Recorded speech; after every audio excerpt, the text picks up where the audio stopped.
Tahun 1998, Yosef Cohen, seorang Yahudi Ortodoks kelahiran AS, hijrah ke Israel karena keyakinannya yang sangat kuat pada ajaran Yudaisme. Ia kemudian tinggal di pemukiman Yahudi Gus Katif di Gaza. Israel mundur dari wilayah jalur Gaza pada tahun 2005. Cohen tak pernah mengira bahwa kepindahannya ke Israel justru membawanya pada cahaya Islam. Setelah 3 tahun menetap di Gaza, Cohen memutuskan untuk menjadi seorang Muslim. Setelah ia bertemu dengan seorang syekh asal Uni Emirat Arab, dan ia berdiskusi tentang teologi dengan syekh tersebut lewat internet. Setelah masuk Islam, Cohen mengganti namanya dengan nama Islam Yosef Al-Kattab. Tak lama setelah ia mengucapkan syahadat, istri dan 4 anak Yosef mengikuti jejaknya menjadi Muslim. Sekarang Yosef Al-Kattab aktif berdakwah di kalangan orang-orang Yahudi, meski ia sendiri tidak diakui lagi oleh keluarganya yang tidak suka melihatnya masuk Islam. Saya tidak lagi berhubungan dengan keluarga saya. Kita tidak boleh memutuskan hubungan kekeluargaan. Tapi pihak keluarga saya adalah Yahudi dengan entitas keyahudiannya. Kami tidak punya pilihan lain selain memutuskan kontak untuk saat ini. Kata-kata terakhir yang mereka lontarkan pada saya. Mereka bilang saya barbar.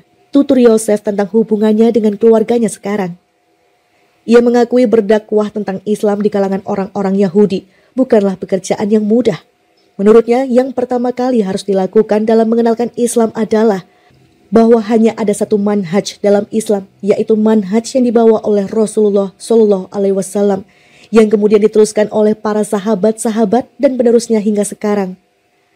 Cara yang paling baik untuk membuktikan bahwa Islam adalah agama untuk semua umat manusia adalah dengan memberikan penjelasan berdasarkan ayat-ayat Al-Quran, dan yang membedakan antara umat manusia adalah ketakwaannya pada Allah semata, ujar Yosef.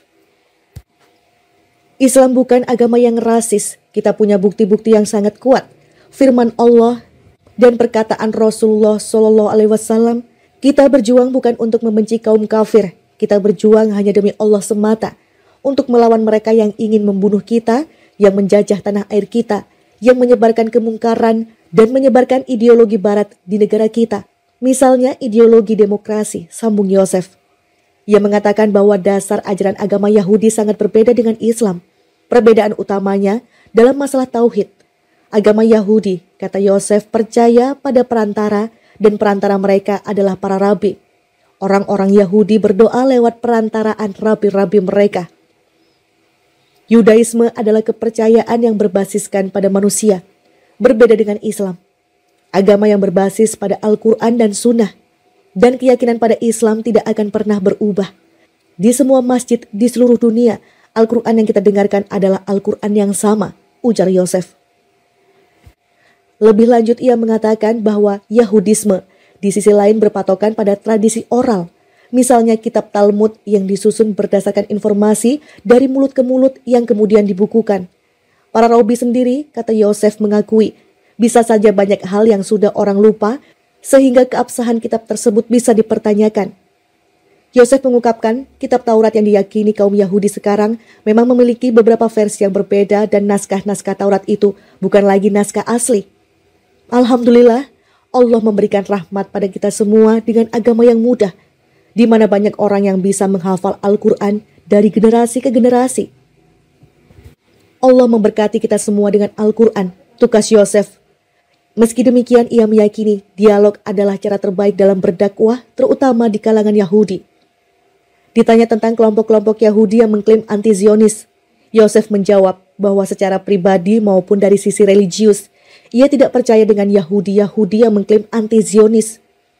Dari sejarah saya, mereka adalah orang-orang yang selalu melanggar kesepakatan. Mereka membunuh para nabi.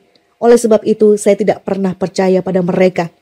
Meski Islam selalu menunjukkan sikap yang baik pada mereka, paparnya. Yosef menegaskan bahwa pertanyaan itu bukan untuk membela orang-orang Palestina ataupun atas nama seorang Muslim. Pernyataan itu merupakan pendapat pribadinya. Allah Maha Tahu, tandasnya. Sebagai orang yang pernah tinggal di pemukiman Yahudi di wilayah Palestina, Yosef mengaku adanya diskriminasi yang dilakukan pemerintah Israel terhadap Muslim Palestina. Yosef sendiri mengakui dipukul oleh tentara-tentara Israel meski tidak seburuk perlakuan tentara-tentara Zionis itu pada warga Palestina. Saya masih beruntung Penderitaan yang saya alami tidak seberat penderitaan saudara-saudara kita di Afghanistan yang berada di bawah penjajahan AS atau saudara-saudara kita yang berada di kamp penjara AS di Kuba, Guantanamo, imbuhnya dengan rasa syukur. Allah memberikan hidayah pada umatnya, kadang dengan cara yang tak terduga, seperti yang dialami oleh Cohen atau Yosef yang justru masuk Islam setelah pindah ke wilayah pendudukan Israel di Gaza. Tahun 1998, Yosef Cohen, seorang Yahudi Ortodoks kelahiran AS, hijrah ke Israel karena keyakinannya yang sangat kuat pada ajaran Yudaisme. Ia kemudian tinggal di pemukiman Yahudi Gus Katif di Gaza. Israel mundur dari wilayah jalur Gaza pada tahun 2005. Cohen tak pernah mengira bahwa kepindahannya ke Israel justru membawanya pada cahaya Islam. Setelah 3 tahun menetap di Gaza, Cohen memutuskan untuk menjadi seorang Muslim. Setelah ia bertemu dengan seorang syekh asal Uni Emirat Arab, dan ia berdiskusi tentang teologi dengan syekh tersebut lewat internet. Setelah masuk Islam, Cohen mengganti namanya dengan nama Islam Yosef Al-Khattab. Tak lama setelah ia mengucapkan syahadat, istri dan 4 anak Yosef mengikuti jejaknya menjadi Muslim. Sekarang Yosef Al-Khattab aktif berdakwah di kalangan orang-orang Yahudi, meski ia sendiri tidak diakui lagi oleh keluarganya yang tidak suka melihatnya masuk Islam. Saya tidak lagi berhubungan dengan keluarga saya. Kita tidak boleh memutuskan hubungan kekeluargaan. Tapi pihak keluarga saya adalah Yahudi dengan entitas keyahudiannya. Kami tidak punya pilihan lain selain memutuskan kontak untuk saat ini. Kata-kata terakhir yang mereka lontarkan pada saya. Mereka bilang saya barbar. Tutur Yosef tentang hubungannya dengan keluarganya sekarang. Ia mengakui berdakwah tentang Islam di kalangan orang-orang Yahudi bukanlah pekerjaan yang mudah. Menurutnya, yang pertama kali harus dilakukan dalam mengenalkan Islam adalah bahwa hanya ada satu manhaj dalam Islam, yaitu manhaj yang dibawa oleh Rasulullah Shallallahu Alaihi Wasallam, yang kemudian diteruskan oleh para sahabat-sahabat dan penerusnya hingga sekarang. Cara yang paling baik untuk membuktikan bahwa Islam adalah agama untuk semua umat manusia adalah dengan memberikan penjelasan berdasarkan ayat-ayat Al-Quran, dan yang membedakan antara umat manusia adalah ketakwaannya pada Allah semata, ujar Yosef. Islam bukan agama yang rasis, kita punya bukti-bukti yang sangat kuat. Firman Allah dan perkataan Rasulullah Shallallahu Alaihi Wasallam, kita berjuang bukan untuk membenci kaum kafir, kita berjuang hanya demi Allah semata, untuk melawan mereka yang ingin membunuh kita, yang menjajah tanah air kita, yang menyebarkan kemungkaran dan menyebarkan ideologi barat di negara kita. Misalnya ideologi demokrasi, sambung Yosef. Ia mengatakan bahwa dasar ajaran agama Yahudi sangat berbeda dengan Islam. Perbedaan utamanya dalam masalah tauhid.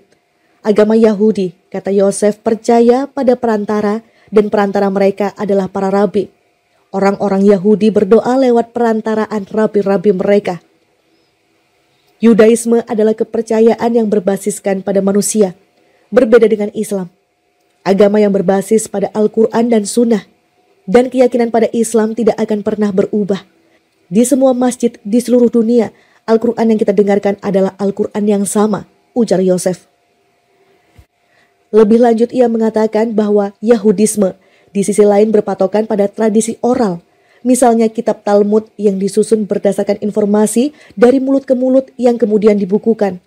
Para rabi sendiri, kata Yosef, mengakui bisa saja banyak hal yang sudah orang lupa sehingga keabsahan kitab tersebut bisa dipertanyakan. Yosef mengungkapkan kitab Taurat yang diyakini kaum Yahudi sekarang memang memiliki beberapa versi yang berbeda